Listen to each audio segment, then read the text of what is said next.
Hi guys, hello বন্ধুরা। আজকে একটা নতুন খাবার রেসিপি নিয়ে এসেছি। আমি টুম্পা, আর আমার মা এটা বানিয়েছে। আপনারা করে খেতে পারেন বাড়িতে, মানে সহজ পদ্ধতিতে একটা বলছে আমার মা বলছে। বলো কিভাবে করেছো? ওই যে ফার্স্টে চালগুলোকে 5 কড়াই দিয়ে ভিজিয়ে নেওয়া হলো। কত ঘন্টা? 1 ঘন্টাই হোক 2 ঘন্টাই হোক বা একটা রাত্রিও করতে পারো, কোনো ব্যাপার নেই। হ্যাঁ। যতটা মানে ভিজে যাবে ততটাই ভালো হবে। তাই এবারে যেমন ভাতের চাল প্রেসারে দেওয়া হলো, সব কিছু দিয়ে এবারে আধা সিটেও হতে পারে, একটা সিটেও হতে পারে।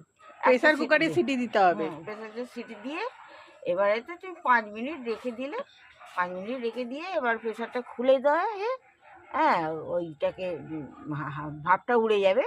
উড়ে গেলে এবারে তুমি পরিবেশন গরম গরম পরিবেশন করার জন্য গরম গরম পরিবেশন করুন। হ্যাঁ, এটা আলুর চোখা, আলু এটা আলু ঘি চোখা দিয়ে বা কাঁচা সর্ষের তেল মাখিয়েও খেতে দিয়েও, পারে, হ্যাঁ, আর দিয়ে, নাহলে ঘি দিয়েও খেতে পারো। হ্যাঁ, এবারে তুমি যা এই হলো চাল সেদ্ধ বা চাল খুদ সিদ্ধ। সেদ্ধও বলে, খুদ ভাপা, হ্যাঁ, অনেকে খুদ ভাপাও বলে। খেতে খুব সুন্দর লাগে, হ্যাঁ, খেতে খুব সুন্দর লাগে। আপনারাও যদি করে খেতে যান দেখতে পারেন। এই রেসিপিটা খুব সহজ সরল রেসিপি, আপনারা করে খেতে পারেন। নমস্কার।